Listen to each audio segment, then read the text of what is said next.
Bonjour à toutes et à tous et bienvenue à cette nouvelle vidéo sur le philosophe René Descartes. Donc nous allons voir la philosophie de Descartes, c'est le sujet de cette vidéo, notamment par rapport à sa vie et aux méditations métaphysiques, avec quelques mots sur le discours de la méthode. René Descartes est le fondateur du rationalisme moderne. Vous savez qu'il y a, donc, pour résumer, les deux grandes branches de la philosophie, donc le rationalisme et l'empirisme. Le rationalisme est représenté par, synthétiquement on peut dire, par trois immenses philosophes, René Descartes, dont nous parlerons aujourd'hui, Spinoza et Leibniz. Là que, je l'anticipe, avec Descartes, nous avons un dualisme philosophique, je l'expliquerai par la suite, c'est-à-dire l'action entre la res cogitans et la res extensa, c'est-à-dire la chose pensante, la substance pensante et la chose étendue, c'est-à-dire la matière. Avec Spinoza, on revient à un monisme,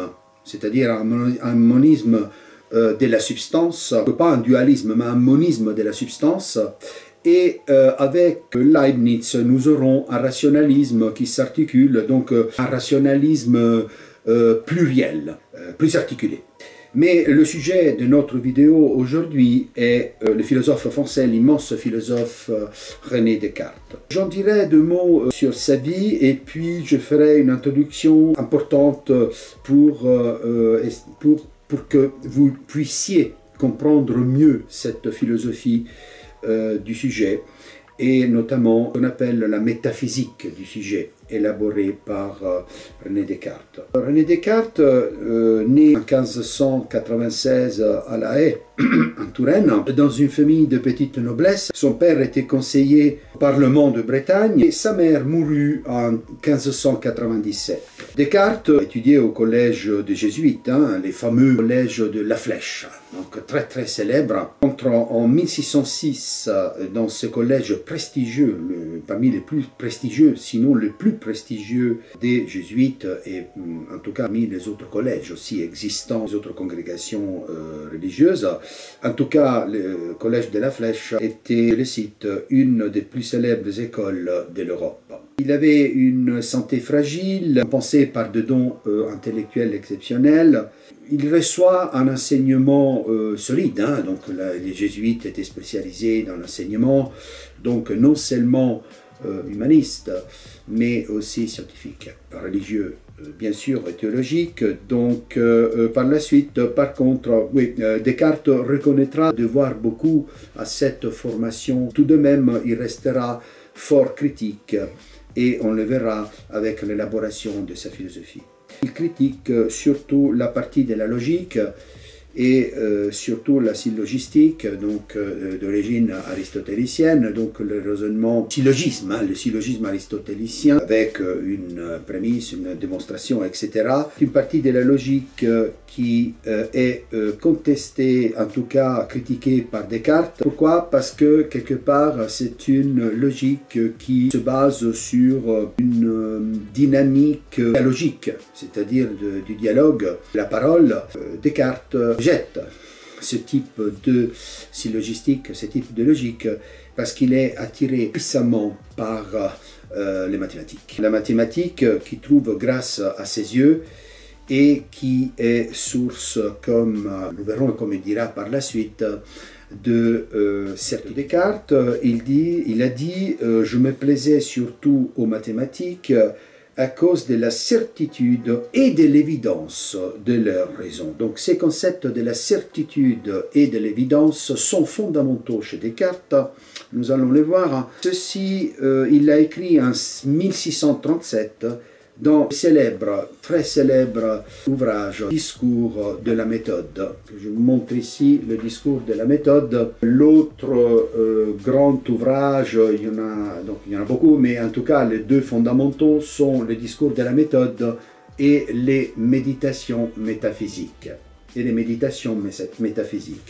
Dans le Discours de la méthode, Descartes affirme que, je répète, je me plaisais surtout aux mathématiques à cause de la certitude et de l'évidence de leurs raisons. Donc le syllogisme aristotélicien en tant que dialogique, c'est-à-dire de dialectique, et qui développe une logique de la pensée en tant que langage, on ne le satisfait pas. En tout cas, mais Descartes n'est pas seulement un intellectuel renfermé dans son cabinet à étudier et à écrire du matin au soir. C'est un homme aussi qui s'engage, par exemple, qui s'est engagé en 1618 dans l'armée de Maurice de Nassau, puis en 1619, il entre au service du duc de Bavière. Donc un homme aussi dynamique, qui voyage beaucoup, qui fait une expérience militaire assez forte et qui s'enrichit de l'expérience de voyage. Ce qui est très intéressant, c'est qu'il évoque lui-même un songe qui lui fait pressentir sa méthode, hein, donc la méthode cartésienne dont nous allons parler. Il a une sorte d'illumination intellectuelle. Il comprend au cours d'une nuit, apparemment suite à un rêve, un songe qu'il a fait, en découvrant cette méthode, il comprend qu'il est capable d'unifier toutes les connaissances. Donc sa préoccupation, donc finalement, de fonder la philosophie comme sur des bases scientifiques, donc que la philosophie soit une science et qu'il soit capable d'unifier de toutes les connaissances. En 1628, donc, il compose Regulae ad directionem ingeni, traduit en français les règles pour la direction de l'esprit, et c'est très important en 1628 parce que dans ces règles, il indique les points essentiels qui sont essentiellement méthodiques, hein, donc comment il procède le géomètre, comment il procède le mathématicien pour arriver à la certitude, à une vérité. Ce sont des points à respecter et un ordre à respecter pour pouvoir accéder à la certitude. Donc c'est une règle justement pour la direction de notre intellect, de notre esprit, pour éviter de nous tromper. Pour travailler tranquillement, il quitte la France, il s'établit en 1628 en Hollande, un pays protestant, il change fréquemment de domicile pour préserver sa paix de travail. Il écrit aussi donc, le discours de la méthode. Dans une préface, donc dans le discours de la méthode, il explique en général quelle est cette méthode. Le discours de la méthode, justement, que je vous ai montré tout à l'heure, je vous le montre ici, a été écrit en français. Donc Descartes écrivait, à l'époque on écrivait en latin, hein. Donc il écrit en latin aussi, mais le discours de la méthode est écrit en français et non en latin. Pourquoi? Parce qu'il ne voulait pas s'adresser aux savants, aux doctes et aux érudits, mais, comme il dit, à tous les érudits, je les cite, de bon sens ou de raison. Donc le bon sens et la raison, qui sont deux termes équivalents pour Descartes, s'adressent aussi aux femmes. En 1640, Descartes malheureusement perd sa fille qu'il avait eue avec sa servante, et il en est profondément touché, profondément affecté. Et en 1641, il publie les méditations, que je vous remontre ici encore une fois, sur la philosophie première. Donc ça a été traduit méditation métaphysique, mais le titre latin c'est Meditationes de prima philosophia, qui est la clé de voûte de sa philosophie. Donc aujourd'hui, dans ces vidéos, nous allons nous concentrer essentiellement, donc, bien sûr, sur la construction, le raisonnement que Descartes opère dans sa philosophie, notamment sur la méditation métaphysique et la signification des méditations, qui sont centrales. Ce ne sera pas possible ici de faire l'entièreté, la totalité de la philosophie cartésienne, par exemple la partie sur les passions,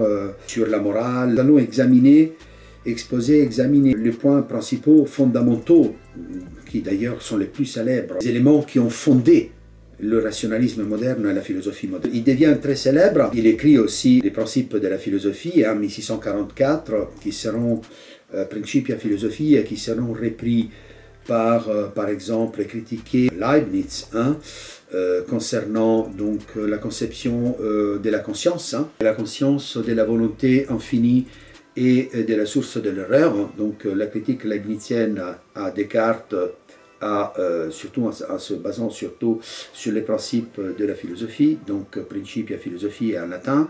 Et en 1649, il écrit les Passions de l'âme. Donc nous n'allons pas parler des Passions de l'âme, nous resterons focalisés sur la centralité de la pensée cartésienne, des concepts philosophiques cartésiens, surtout de méditation métaphysique. L'œuvre de Descartes, en tout cas, constitue, étant donné qu'il était un mathématicien, un grand mathématicien, un peu physicien aussi, mais surtout grand mathématicien et philosophe, c'est une œuvre qui est un ensemble qui est à la fois philosophique et scientifique, très important parce que Descartes, il appliqua l'algèbre, un système particulier des calculs, à la géométrie des anciens. Donc, il a créé, à savoir, la géométrie analytique. La géométrie analytique est une invention cartésienne, donc c'est-à-dire l'application de l'algèbre à la géométrie. Donc, la géométrie analytique elle-même permet à Descartes d'établir donc aussi le domaine de l'optique, dans la science de l'optique, les lois de la réfraction. Ceci étant dit, j'aimerais citer Descartes. Il vaut beaucoup mieux ne jamais songer à chercher la vérité sur aucune chose que de le faire sans méthode. Cette expression, cette phrase de Descartes est absolument centrale et fondamentale parce que la méthode occupe justement cette position centrale dans sa philosophie. Nous allons voir pourquoi. Mais si vous me permettez, j'ouvre une petite parenthèse introductive sur quoi? Sur le fait que Descartes, et même s'il y a eu, non, pas tous les historiens de la philosophie sont d'accord, Descartes est considéré comme le fondateur du rationalisme. Du rationalisme, donc de l'âge moderne de la philosophie, même si il faut dire que cette fondation de la philosophie moderne, on peut dire que l'origine avait déjà commencé avec l'humanisme. Et la Renaissance, avec par exemple les moines italiens Tommaso Campanella, qui anticipent déjà des éléments fondamentaux du subjectivisme, de la centralité du sujet dans la philosophie moderne. Déjà, on le trouve déjà avec Tommaso Campanella et d'autres aussi dans la philosophie qui précède, qui est venue avant.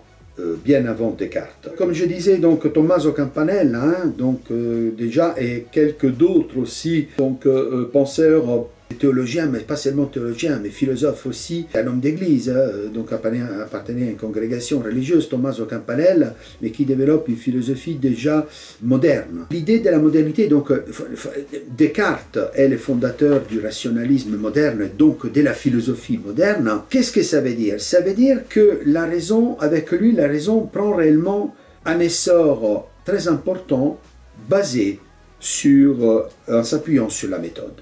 Or, cette idée de la raison et de l'émancipation du sujet, surtout par rapport au contrôle que l'Église exerçait sur les individus, cette modernité naissante qui donne la centralité au sujet pensant, qui devient pensant et non seulement, qui n'est plus l'objet, ce qu'on a dit, de dogme. Dogme, c'est une vérité révélée et non démontrée, destinée à être acceptée, mais qui n'est pas démontrée.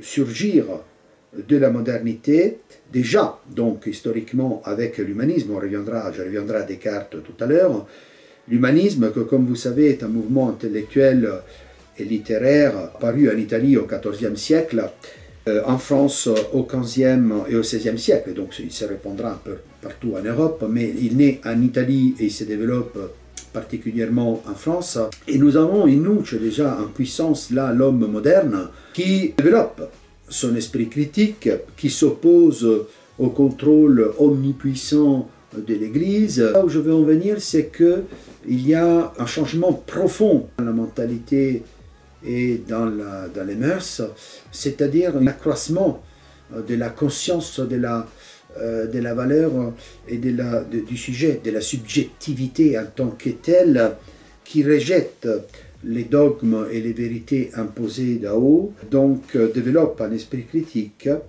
et qui souhaite de plus en plus s'affranchir de la tutelle de la théologie. Et puis veut affranchir donc la philosophie de la théologie. Donc, quelque part, on n'accepte plus, comme disaient les scolastiques au Moyen-Âge, que la fonction de la philosophie soit, comme on dit en latin, la philosophie ancilla theologiae, c'est-à-dire une fonction ancillaire. L'ancilla est la philosophie servante de la théologie. La philosophie s'émancipe, prend les distances avec la théologie. On parle de la théologie chrétienne, de la théologie catholique. L'humanisme commence à mettre l'accent sur la dignité de l'homme, sur la culture et donc sur l'éducation. Donc il crée une sorte d'anthropocentrisme. Donc l'homme est au centre du cosmos. Voilà, l'humanisme, et puis ça continuera avec la Renaissance, est considéré, entendu comme la conception, la valorisation de l'homme en tant que capacité d'autonomie, en tant qu'être capable de s'autodéterminer et d'être autonome. Le sujet, la subjectivité qui est mise en avant devient puissante, est renforcée et s'oppose au dogme imposé par le haut. Donc l'homme moderne va se penser comme la source, ça c'est très important de ces représentations, on le verra maintenant avec Descartes, et de ses actes comme leur fondement. Le fondement est le sujet, donc en latin subjectum. Donc, dans le discours de la méthode, il y a cette idée que c'est la tâche de la philosophie qui est fixée, c'est-à-dire de s'élever à la certitude. Par rapport à la philosophie antique, la philosophie moderne se caractérise par une rupture, une césure entre le sujet connaissant et l'objet à connaître, c'est-à-dire entre la représentation, c'est-à-dire la pensée, la cogitatio en latin, et le cogitatum. Le cogitatum, c'est-à-dire l'objet qui est pensé. L'objet vient du latin objectum, c'est-à-dire qui est là, qui est jeté là, qui est posé là devant nous. Or, si pour les anciens qui donc étaient ce courant, disons, philosophique du réalisme, c'est-à-dire que la res, la chose, ne posait aucun problème de représentation pour le sujet, c'est-à-dire que c'était objectif. La chose vue et donc représentée dans l'esprit du sujet connaissant correspondait, la représentation correspondait exactement à l'objet représenté, donc un réalisme de l'objet, un réalisme de la chose du monde. Or, avec la philosophie moderne, tout cela change parce que la certitude ne coïncide plus avec la vérité, et donc d'abord nous, pour pouvoir accéder à la vérité ou à une vérité ou à des vérités, nous devons déjà acquérir la certitude, c'est-à-dire la fiabilité de notre représentation. La philosophie moderne, à partir de Descartes, tout est remis en doute, révoqué en doute, comme il dit. Connaissant de l'âge moderne, met en discussion la fiabilité, la certitude de la vérité de ses propres représentations.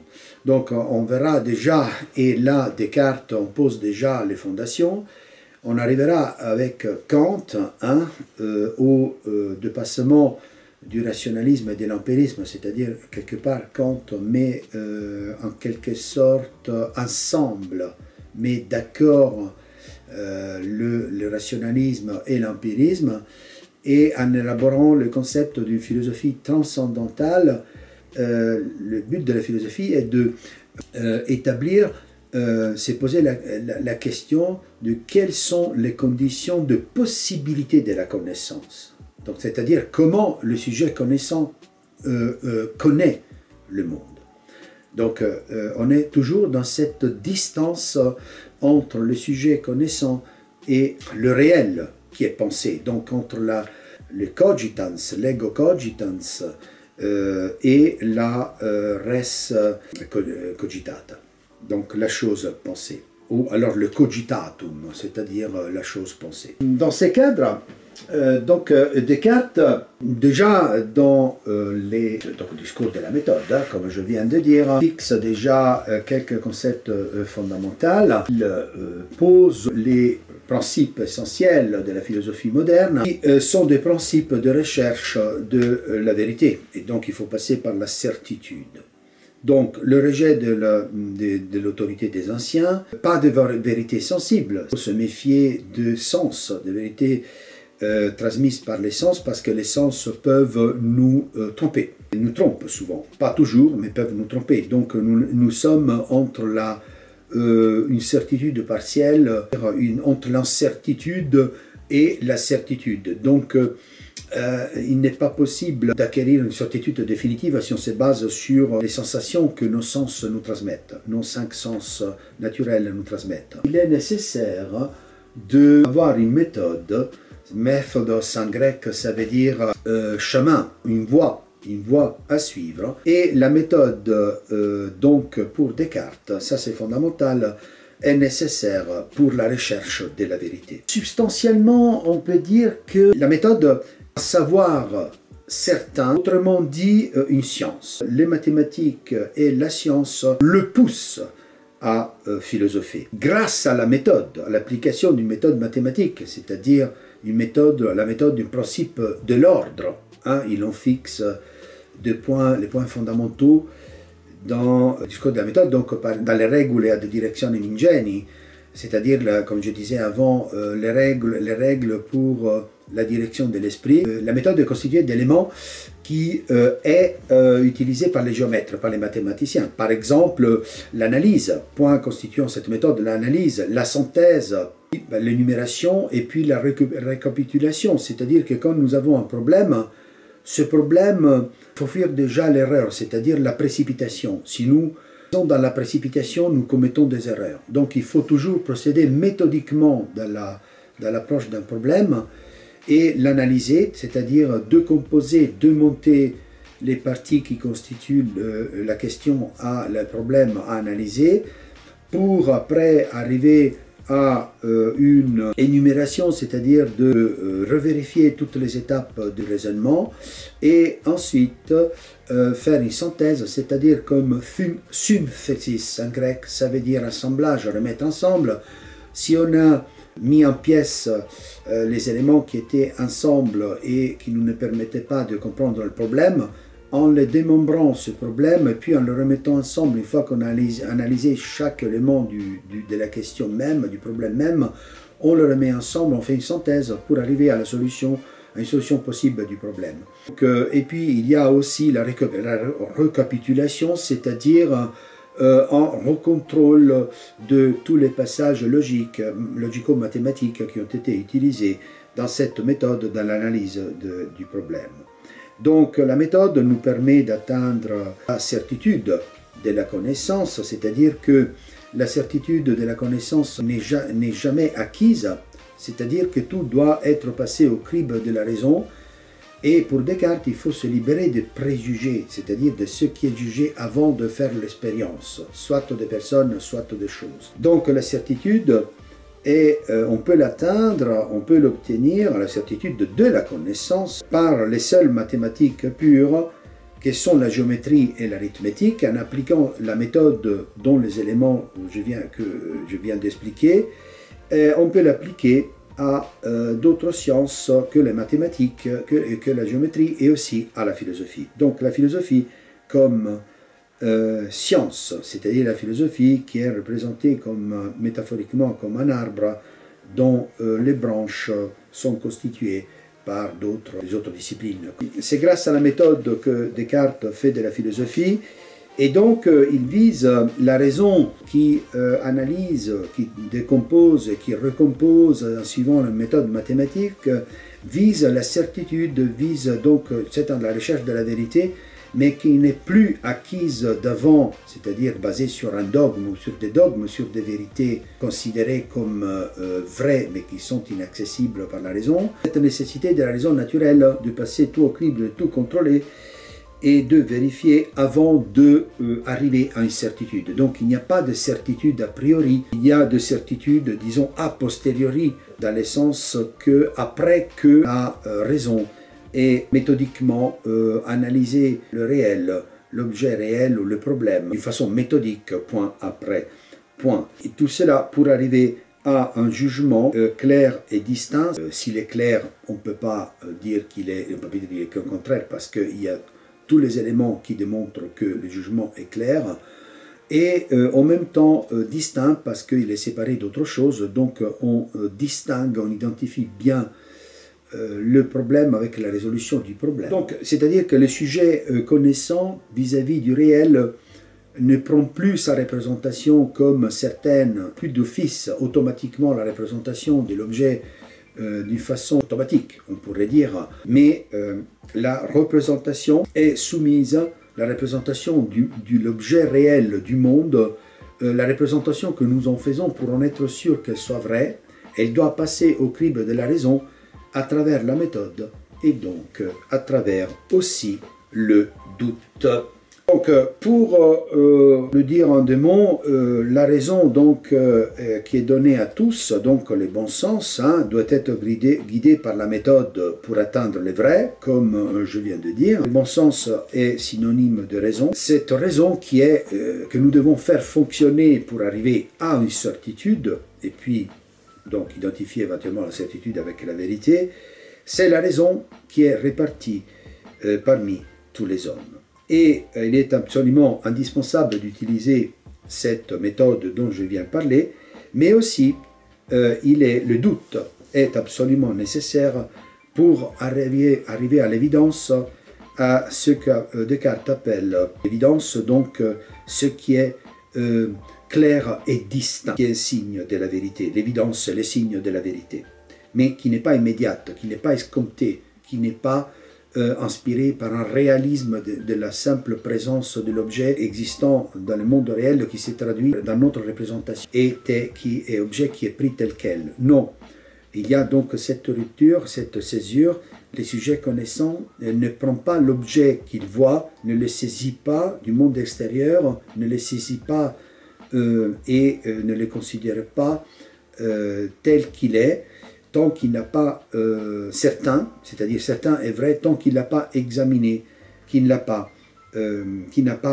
à cette évidence qui est le signe de la vérité. Donc la clarté et la distinction. Donc tout ça est une méthode, donc vous l'avez compris, d'inspiration mathématique qui est inséparable de la mathesis, ce qu'on appelle la mathesis universalis, c'est-à-dire de la mathématique universelle. Manthano en grec, c'est la connaissance, connaître, donc la mathesis universelle, c'est aussi la mathématique universelle, donc la connaissance universelle. La connaissance universelle incarne, on peut dire, dans la science, qui est basée sur regula de directionem ingenii, comme j'avais dit, sur la méthode. Cette façon de procéder doit être transposée dans la philosophie. La philosophie aussi considérée comme une science. La méthode est nécessaire pour la recherche de la vérité, mais pour rechercher la vérité, Descartes passe par le doute. Or, ce qui est absolument intéressant, fondamental, c'est que le doute n'est pas le doute sceptique. Le doute n'est pas un doute sceptique, c'est-à-dire un doute définitif. Le doute de Descartes est un doute artificiel, c'est-à-dire que Descartes s'impose lui-même. Donc il s'impose lui-même et surtout est un doute lié à la méthode. C'est-à-dire, on parle de doute méthodique. Ce qu'il faut absolument comprendre, c'est que le doute méthodique, déjà, est hyperbolique, c'est-à-dire il est, outre à être artificiel, parce que Descartes s'impose le fait de douter de tout pour arriver à une certitude, donc à l'évidence, à la clarté et à la distinction, qui ne sont pas immédiates, mais il faut passer par la raison, par l'analyse de la raison à travers le doute et la méthode. Le processus forcément doit passer par le doute, mais un doute méthodique, c'est-à-dire un doute ordonné, mais ce doute méthodique est artificiel parce que Descartes remet en doute l'existence de tout le monde, de tout le réel qui existe autour de lui, et même il remet en doute l'existence de lui-même, de son corps. Il n'est pas sceptique, c'est-à-dire que le doute méthodique, il est extrêmement gonflé, excusez-moi l'expression, il est donc hyperbolique, exagéré, mais il est temporaire, c'est-à-dire qu'il n'est pas définitif comme les doutes sceptiques. Donc le doute cartésien, les doutes méthodiques cartésiens, n'est pas sceptique, c'est-à-dire n'est pas définitif. Le doute de Descartes sort du doute à un certain moment. Il ne reste pas.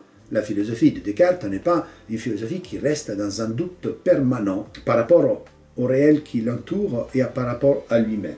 Donc, c'est un doute qui est fondamental parce qu'il procède à travers la méthode le doute, donc le doute méthodique, ce binôme. Le doute pour Descartes est un instrument pour la recherche du vrai, pour la recherche du certain. Pour développer la philosophie de Descartes, en me basant sur les méditations métaphysiques que je vous ai présentées tout à l'heure en début de vidéo. Et à travers ces méditations, justement, sont extrêmement intéressantes ces méditations que je vous conseille de lire ou de relire si jamais vous les avez déjà lues et surtout méditées. Je reviens sur le discours du doute et de la connaissance pour arriver à la certitude. Pourquoi la méditation métaphysique? Les méditations, donc le titre latin c'est Meditationes de prima philosophia. Le but de Descartes est de, je le cite, porter des jugements solides et vrais sur tous les objets qui se présentent.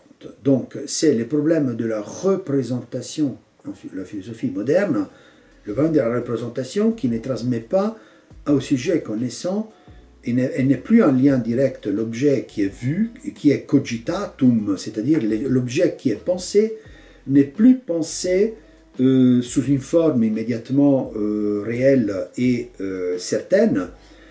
Pourquoi? Parce que la certitude n'est pas acquise immédiatement. C'est-à-dire qu'il faut l'acquérir, la certitude, à travers un processus psychologique et psychique du raisonnement. Donc, c'est pour ça que Descartes dit que pour arriver à un jugement clair et distinct, il faut, pour porter des jugements, il dit porter des jugements solides et vrais sur tous les objets qui se présentent. Et donc, il est nécessaire de passer par ces méditations métaphysiques. Dans une lettre à un ami Burman, Descartes dit, je cite, « L'auteur envisage ici un homme qui commence tout juste à philosopher ». C'est-à-dire que les méditations philosophiques, métaphysiques, sont accessibles au public, sont très importantes, fondamentales, parce que à travers les méditations métaphysiques, l'homme en général s'initie à la philosophie. Donc c'est un guide. Je l'appelle, le titre français traduit du latin original, c'est le suivant: Méditation métaphysique de René Descartes, touchant la première philosophie, dans lesquelles l'existence de Dieu et la distinction réelle entre l'âme et le corps de l'homme sont démontrés. Donc nous avons tout un programme ici. Métaphysique, déjà, qu'est-ce que ça veut dire? Métaphysique est, comme disait Aristote, la cause des sciences premières. Donc la philosophie première traite essentiellement de l'existence de Dieu et de la distinction de l'âme et du corps. Ici, Descartes parlera donc bien sûr du cogito, il parlera de la distinction de l'âme et du corps, et puis aussi de l'existence de Dieu. La preuve de l'existence de Dieu cartésienne a la prétention, selon Descartes, de remplacer les trois preuves de l'existence de Dieu, les trois preuves précédentes, scolastiques, de l'existence de Dieu. On y viendra.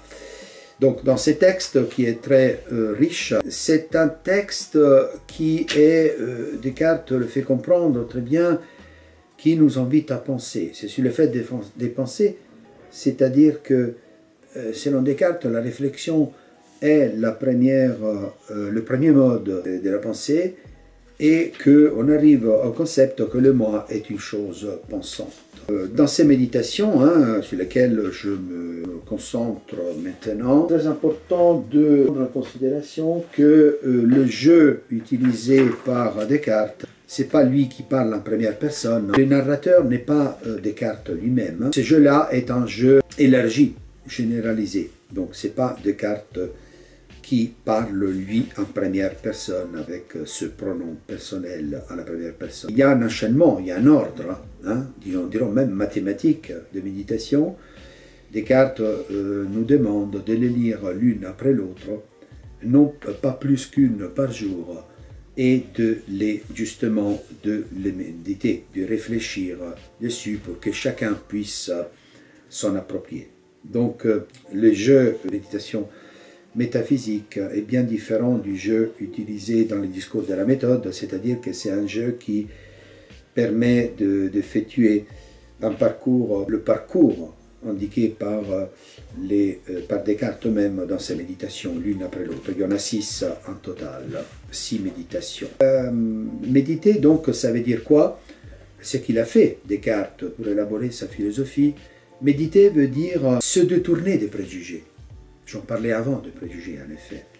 C'est-à-dire de préjugés, c'est détourner des sens qui sont trompeurs et des fausses évidences. Donc tout ça parce qu'on vise l'évidence. Or, donc, quand nous représentons quelque chose du réel, nous ne sommes pas indemnes d'une fausse représentation due à nos sens, due à nos préjugés, due à des erreurs de prendre quelque chose qui soit évident alors qu'il ne l'est pas. Donc évident, c'est-à-dire clair et distinct, qui nous paraît clair et distinct, mais il ne l'est pas. Le doute, on passe par le doute, douter de tout, méthodiquement pour arriver à la certitude. Il y a dans ces méditations, c'est très riche, qui est repris donc le concept de cogito, c'est-à-dire le je suis, j'existe. Cette formule qui indique les mots pensants, et puis donc la partie sur Dieu, c'est-à-dire la nécessité de l'existence de Dieu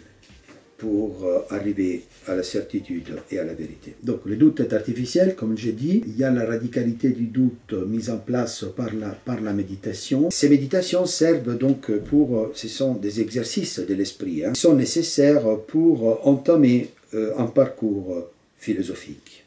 Or, le parcours philosophique nous amène à saisir les deux certitudes fondamentales de la philosophie cartésienne. La première certitude, c'est le très célèbre cogito sum, cogito ergo sum, mais cogito sum, donc je pense, donc j'existe, je suis, je pense, je suis, et l'existence de Dieu, qui est absolument fondamentale. Nous allons voir pourquoi. Comment arrive Descartes au cogito?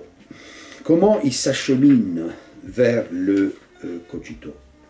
Descartes, déjà dans le discours de la méthode, à travers le doute, il montre que chemine vers la pensée et vers le cogito. Il se demande comment donc parvenir à des certitudes, à des vérités.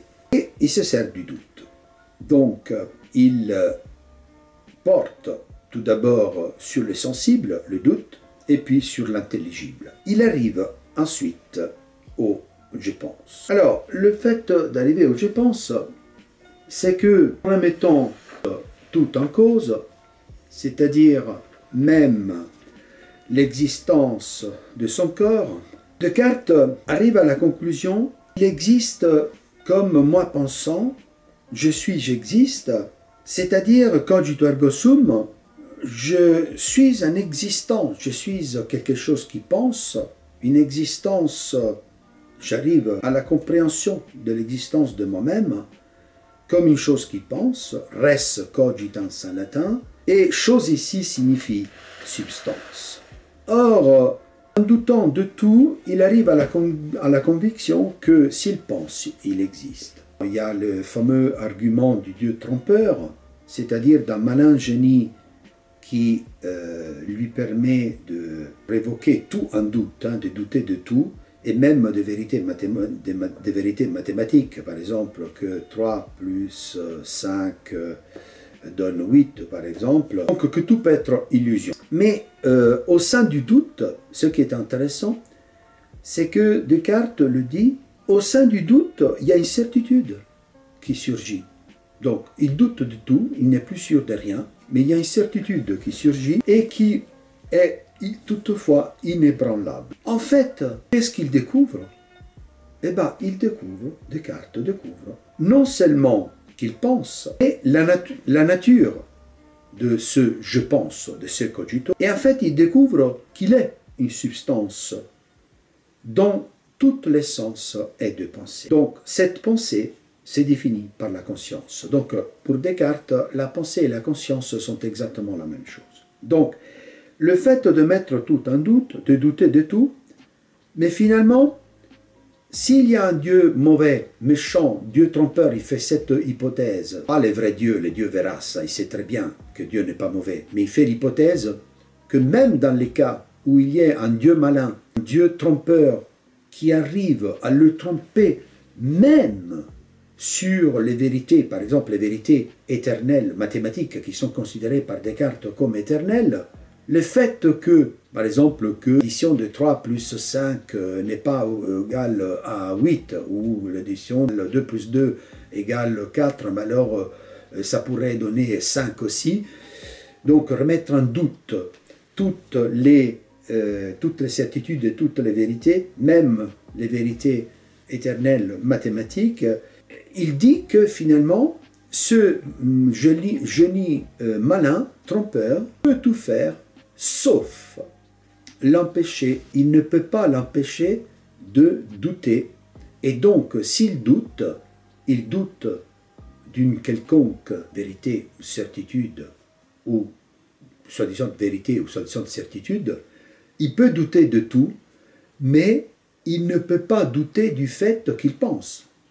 C'est-à-dire, il se rend compte que même le Dieu trompeur, le malin génie, ne pourra pas arriver jusque-là, ne pourra pas l'empêcher de penser. On pourrait dire, je doute, je pense. Donc, si je doute, ça veut dire que forcément je pense. Si je pense, je peux douter. Donc, le fait de douter présuppose le fait de pouvoir penser en amont. Nonobstant ce doute intrusif, hyperbolique, général et généralisé, qui toucherait même, à cause du Dieu malin, du malin génie, même les vérités éternelles mathématiques, et bien là, il y a une seule certitude, déjà la première inébranlable, c'est le fait que je pense. Donc je doute, je pense. Et si je pense, je suis, donc je suis une substance pensante, c'est-à-dire une res cogitans.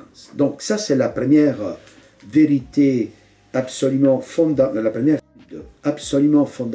À travers le mauvais génie, Descartes porte à l'extrême, pousse à l'extrême, sans doute, à cause de ce génie trompeur, mais le génie trompeur peut suspendre le jugement, mais ne peut pas empêcher que je puisse douter, et donc si je doute, je pense. Dans le doute, en fait, selon Descartes, je découvre mon existence et mon essence. C'est la première certitude inébranlable que Descartes découvre et sur laquelle fondera tout le système de représentation, de la certitude des représentations certaines, claires et distinctes.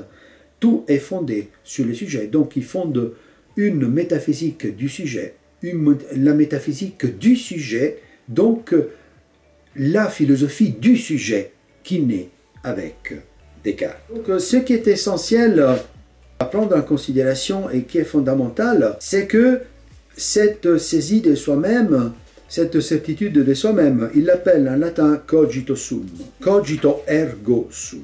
On pourrait dire cogito sum. Ce qu'il faut absolument comprendre, que dans cette première certitude, le cogito, le ergo latin, qui veut dire donc, qui est traduit avec donc en français, n'établit pas ça c'est central, hein, n'établit pas une liaison logique entre la pensée et l'existence. C'est-à-dire, je pense, je suis, donc je suis. Mais ce donc-là n'est pas un connecteur logique de conséquences, puisque je pense, je suis.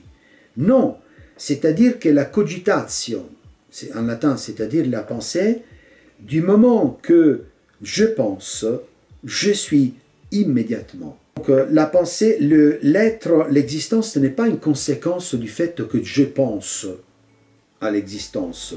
Non, pensée et existence sont immédiates et donc il n'y a pas une liaison logique du terme latin ergo entre la pensée et l'existence. Donc la cogitatio, la pensée, ne constitue pas l'antécédent d'où devait suivre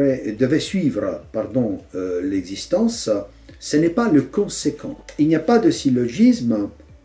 La res cogitans, la chose pensante, c'est le l'ego cogito. On passe de l'ego cogito à l'ego sum, c'est-à-dire je pense, je suis, mais je pense, je suis, sont immédiats. Ça, c'est très important. Donc, je pense, donc je suis. Ego cogito, ergo sum, sive existo, dit dans les principes de philosophie, dans les responsiones, c'est-à-dire là où il répond le théologien ou philosophe qui interroge donc, dans les objections et réponses. Je pense, donc je suis, ça veut dire j'existe. C'est immédiat. Je pense, donc j'existe en tant que substance pensante. Et en plus, c'est un énoncé, ce qu'on appelle un énoncé performatif. Ne dit pas seulement ce qu'il énonce, mais en le disant, il l'accomplit. On retrouvera ça dans la philosophie bien des siècles après, au XXe siècle, dans la philosophie du langage, avec donc la performance. Certaines expressions sont performantes dans la philosophie du langage. C'est-à-dire, par exemple, comme Austin, le philosophe, quand il dit, quand nous disons « je jure »,« je promets »,« je te hais »,« je t'aime »,« je te baptise au nom du Père, du Fils, du Saint-Esprit », etc., ce sont des actes de la pensée qui sont performatifs, c'est-à-dire immédiats. Je promets, ça veut dire que c'est comme si la chose que j'ai promise avait été déjà faite, comme si la promesse avait été déjà maintenue. Et c'est la même chose dans les cogito cartésiens. La pensée et l'être sont immédiates, sont simultanées. Donc il s'agit d'une pensée pensante et non seulement pensée. Le cogito n'est pas, attention, les cogito, ça se complique un peu, mais les cogito n'est pas une pensée, mais il est une pensée pensante. Le cogito est une pensée qui pense, n'est pas une pensée qui pense soi-même, est une pensée qui pense. C'est un énoncé performatif dans ce sens. Il y aura des philosophes qui s'opposeront à Descartes comme Kant, Schelling et Nietzsche, et en quelque sorte Husserl aussi, qui reprend une partie de la pensée de Descartes, mais qui va plus loin avec sa philosophie de la phénoménologie, une approche phénoménologique de la conscience qui est différente par rapport à Descartes, même s'il reprend la fonction essentielle de la conscience dans la connaissance. En fait, Descartes n'affirme pas, n'a jamais affirmé que ego sum représente son existence. Descartes veut dire que l'acte de la pensée qui pense performe, c'est-à-dire que l'acte de la pensée pensante accomplit, met en œuvre un acte, qui est l'acte d'exister. Kant, Schelling et Nietzsche et Husserl n'interprète pas du tout dans ce sens l'ego cogito cartésien. La pensée pensante, le cogito, peut être défini comme la cogitatio actu cogitans, pensée pensante et non une pensée pensée. C'est un peu complexe, mais c'est très intéressant. En fait, l'ego latin, le le moi cartésien, peut être considéré comme une pensée, donc en deux mots, une pensée qui pense, c'est-à-dire une pensée pensante en acte, directement en acte. Donc c'est un pensée qui est, un pensée qui, dès qu'il pense, est immédiatement et qui est tout de suite en acte, donc performatif, qui se réalise immédiatement. La pensée qui signifie l'acte de cogitare, c'est-à-dire de cogiter en latin, donc l'acte de penser est déjà l'existence. Pour Descartes, res cogitans, la chose qui pense, reste, demeure, première et antérieure à tout cogitatum. Tout objet pensé, si je prends ce livre, je me représente ce livre, c'est clair que dans l'acte de la représentation, ce livre devient un objet objectum cogitatum, c'est-à-dire un objet pensé, mais avant l'existence de l'objet pensé, selon Descartes, de l'objectum cogitatum, il existe déjà la res cogitans, c'est-à-dire la chose pensante précède. Moi, en tant que chose pensante, je précède l'objet qui est représenté. Cette précédence, cette priorité de la res cogitans, cette antériorité de la res cogitans sur le cogitatum n'est pas partagée par Leibniz, qui développe déjà une vision philosophique phénoménologique de la conscience, c'est-à-dire que la conscience, pour Leibniz, est constituée par tout ce qui apparaît, tout ce qui apparaît. Ce qui apparaît constitue la conscience. Donc on est déjà dans un terrain phénoménologique qui n'est pas du tout le cas de Descartes. Donc finalement, me saisis directement, ça veut dire en deux mots que je me saisis directement dans l'acte de penser. Et à chaque fois que je pense, je me saisis, à chaque fois que je me saisis dans l'acte de penser, j'existe. Voilà, à savoir que quand on parle de cogitatum, c'est-à-dire de choses pensées, c'est le monde extérieur. Je voudrais avancer en disant que le cogito, une fois qu'il prend conscience de lui-même, moi pensant, se s'auto-valide. Donc cet aspect performatif à prendre en compte.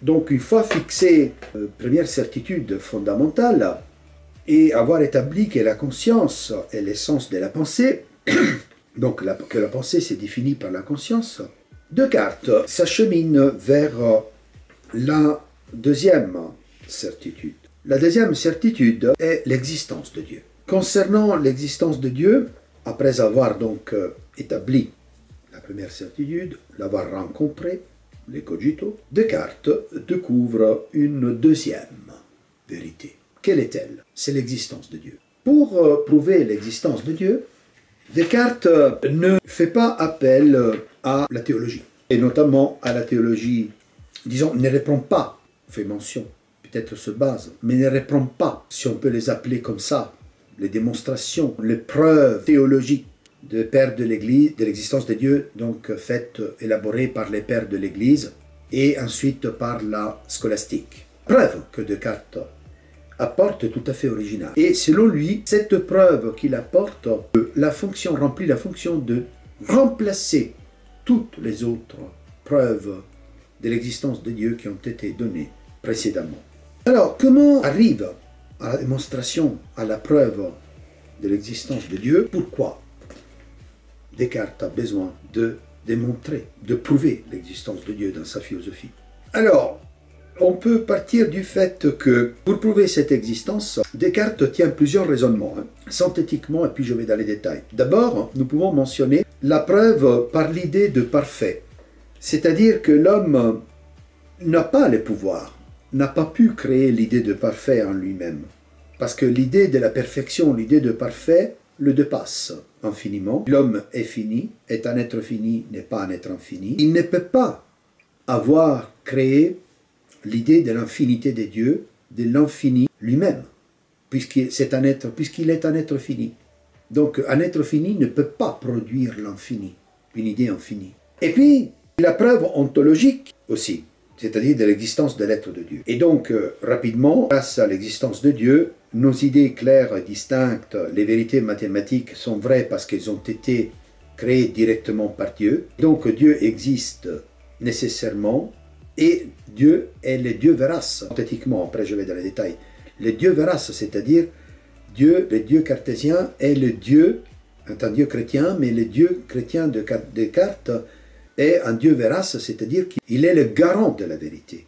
Il est le garant aussi de la vérité de la science, donc des mathématiques. Peut-être que on peut voir aussi du platonisme là-dedans, les vérités éternelles, les modèles mathématiques platoniciens. Donc il parle de véracité divine, Dieu comme garant de nos idées claires et distinctes qui nous amènent à la certitude et à la vérité. Dieu qui est parfait ne peut pas nous tromper, puisque la perfection exclut logiquement et automatiquement la tromperie. Dieu ne peut pas tromper, Dieu est forcément vérace. Dieu est donc le garant des idées innées qui forment le trésor de notre esprit. Le trésor de notre esprit est formé par ces idées innées. Donc, c'est-à-dire qu'il veut dire que nous avons l'idée innée de Dieu. C'est-à-dire qu'elle est déjà en nous. Ce n'est pas nous qui l'avons créée, c'est Dieu qui l'a mis en nous, cette idée innée. Nous naissons déjà avec des idées innées, comme l'idée de Dieu. L'idée de Dieu est déjà en nous. Ce n'est pas nous qui l'avons formée. Ce n'est pas une création de l'esprit humain, l'idée de Dieu. L'idée de Dieu, quand nous naissons, est déjà en nous. Et c'est le cas aussi des idées mathématiques. La preuve de Dieu par l'idée de parfait, c'est que d'où nous vient cette idée du parfait? Ma pensée du parfait doit trouver forcément son origine dans quelque chose qui est plus parfait que moi. Et ce quelque chose qui est plus parfait que moi, c'est l'être suprême, c'est Dieu. Donc l'idée de perfection ne vient pas du cogito, ne vient pas de ma pensée, ne vient pas de mon esprit, de ma conscience, mais vient ab externe, c'est-à-dire de l'extérieur, et qui a été, c'est-à-dire de Dieu, qui l'a mis dans ma conscience.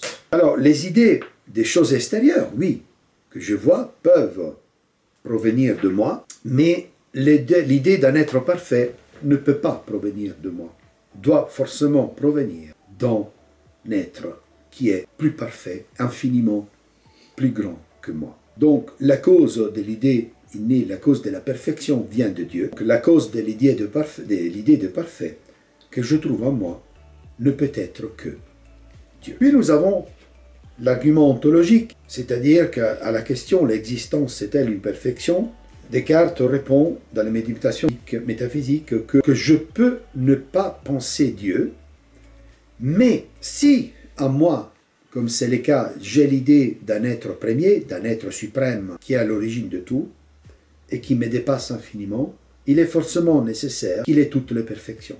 Or, l'existence est une perfection, Dieu donc existe.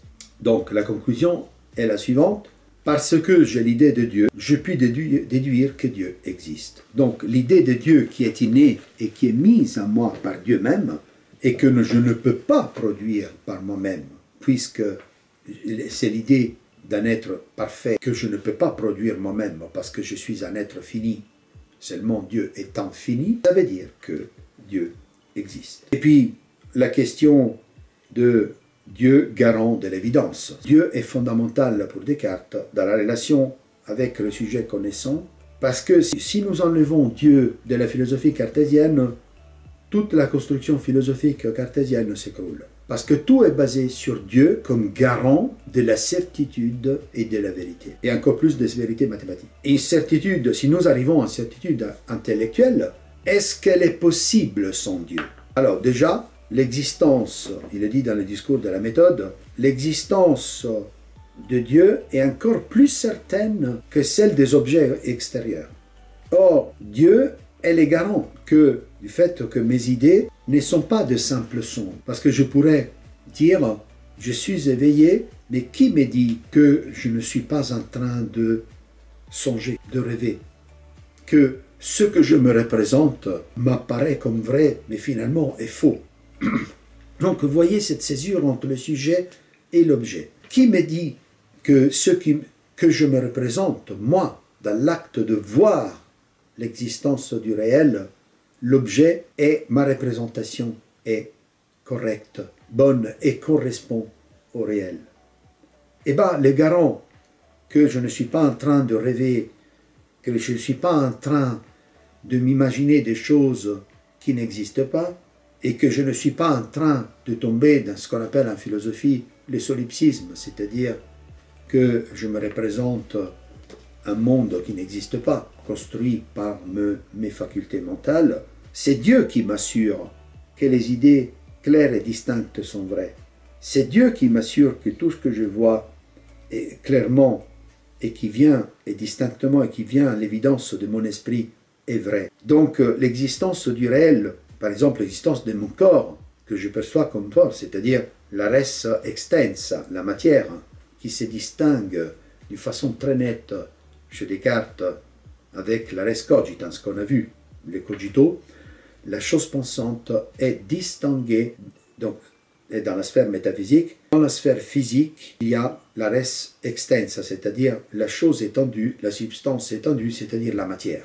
Donc Dieu est garant aussi de la représentation que je me fais de la matière existante, et même y compris de la matière de mon corps, qui est matière, et que je ne suis pas en train de songer, je ne suis pas en train de rêver, puisque mon corps existe exactement, vraiment, réellement, comme toutes les autres choses qui m'entourent, qui sont claires et distinctes, et donc les garants que ces idées-là, ces représentations-là que je me fais du monde réel, concret, existant en dehors de moi, en dehors de ma res cogitans, et existe vraiment, Dieu est le garant de la vérité. Or, s'il y a des idées fausses et des erreurs, ne sont pas dus à Dieu, à l'imperfection de la nature humaine. Donc l'erreur ne vient pas de Dieu, mais vient de l'homme, parce que sa nature est imparfaite. Donc nous naissons avec des idées innées, telles celles de Dieu, l'existence de Dieu. Donc deux certitudes fondamentales. La première, le cogito ergo sum, donc la res cogitans. La deuxième certitude à laquelle Descartes arrive, que je viens d'expliquer, Dieu veras, l'existence de Dieu, Dieu existe véritablement, et il le fait à travers le raisonnement de la preuve ontologique et de l'innéisme, c'est-à-dire de l'idée innée de Dieu en nous. Je ne passerai pas au crible toute la philosophie cartésienne. Je voulais dire deux mots sur la science cartésienne, puis quelques approfondissements, et puis je terminerai. La métaphysique, donc ce qui est là au-delà de la physique, c'est-à-dire le cogito, hein, qui est une substance spirituelle, hein, l'esprit. La métaphysique ne doit pas nous faire oublier que selon Descartes, la connaissance est d'abord pratique. La fameuse phrase « nous rendre maître comme maître possesseur de la nature ». Donc cette idée de la science qui doit dominer la nature. Or, la science cartésienne est mécaniste. Qu'est-ce que ça veut dire? Que tous les objets naturels, tout ce qui est dans la nature, qu'il soit de choses inanimées ou de réalités vivantes, relève donc de la res extensa, c'est-à-dire de la chose étendue, les lois de l'étendue, c'est-à-dire de l'extension. La matière, la caractéristique, pour Descartes, la caractéristique fondamentale, essentielle de la matière, c'est l'extension. L'esprit n'a pas d'extension, mais la matière, oui, et donc aussi la loi du mouvement pour la matière. Tous les corps, sans aucune distinction, se ramènent à des machines. Même le corps humain est une machine, les animaux sont des machines. Il y a cette théorie des animaux-machines, selon laquelle les animaux sont assimilés à des machines ou à des automates. Et donc, les animaux ne pensent pas et ne parlent pas, selon Descartes. Bon, la morale provisoire, la morale cartésienne qui comporte différents aspects éthiques, et puis la fameuse morale par provision, c'est-à-dire la morale provisoire, parce que la morale aussi devrait être refondée selon la méthode de la science. La morale provisoire qui est nécessaire parce qu'en attendant, avant d'arriver à une morale claire et distincte et certaine, et pour sortir du conformisme, ça pourrait prendre beaucoup de temps. Donc pour l'instant, Descartes dit que nous vivons dans une morale provisoire qui est nécessaire car la conduite humaine ne peut pas demeurer irrésolue. Donc en attendant, il faut se baser sur une morale par provision, c'est-à-dire qui est d'inspiration stoïcienne. En fait, pour Descartes, la vraie morale n'est pas séparable d'une étude de toutes les forces souterraines, cachées qui peuvent nous miner. Et ce n'est pas dit que pour cela, il développe déjà une théorie de l'inconscient. En fait, en fin de compte, il n'y a pas d'inconscient pour Descartes. La conscience, le sujet métaphysique est parfaitement transparent dans sa clarté et sa distinction. Donc, qu'est-ce que la philosophie pour Descartes? Deux mots, la philosophie englobe donc la totalité du savoir, pas seulement, disons, en sens pratique, mais a comme but la connaissance métaphysique. Une connaissance métaphysique, c'est-à-dire le fait du cogito et les principes premiers aussi du savoir. Donc il y a une philosophie spéculative aussi qui est importante, qui est métaphysique. La philosophie peut être comparée à un arbre. Et c'est très intéressant parce que, voilà, il dit dans les principes de la philosophie, dans ces mots, je le cite, ces mots de philosophie signifient l'étude de la sagesse. Par la sagesse, on n'entend pas seulement la prudence dans les affaires, mais une parfaite connaissance de toutes les choses que l'homme peut savoir, tant pour la conduite de sa vie que pour la conservation de sa santé et l'invention de tous les arts. Il continue et puis il dit, je saute au paragraphe suivant, toute la philosophie est comme un arbre dont les racines sont la métaphysique, le tronc est la physique et les branches qui sortent de ce tronc sont toutes les autres sciences qui se réduisent à trois principales, à savoir la médecine, la mécanique et la morale. J'entends la plus haute et la plus parfaite morale qui, présupposant une entière connaissance des autres sciences, est le dernier degré de la sagesse. Voilà, ça c'est la définition, la conception cartésienne de la philosophie de la part de Descartes. Donc, ce qui est fondamental, c'est que la philosophie cartésienne est caractérisée par ce dualisme entre res cogitans et res extensa, c'est-à-dire la chose pensante et la chose étendue. Deux mots encore à revenir sur l'existence de Dieu qui est fondamentale. Le fait que donc le moi, les cogito, n'est pas seul, mais il est soutenu, il est épaulé par un Dieu vérace, un Dieu qui ne peut pas nous tromper parce qu'il est vérace, parce qu'il est parfait, et l'idée de la perfection implique la certitude de la vérité. C'est dans l'imperfection que nous trouvons la possibilité de l'erreur. C'est l'imperfection, comme chez l'homme, qu'il peut y avoir la possibilité de se tromper, de l'imperfection et donc de mentir ou alors de se tromper sur une représentation. Or, Dieu ne peut pas tromper, ne peut pas se tromper parce qu'il est vérace, mais c'est parce qu'il est parfait. Et donc, il se pose comme cause nécessaire. J'insiste sur Dieu parce que toute la construction du cogito est une construction, toute la philosophie, la métaphysique du sujet, la philosophie du sujet cartésienne se base sur l'existence de Dieu. Donc, si vous enlevez Dieu, tout s'écroule. Toute certitude, toute clarté, toute distinction, tout cogito, toute existence, la certitude de l'existence du monde réel extérieur tomberait.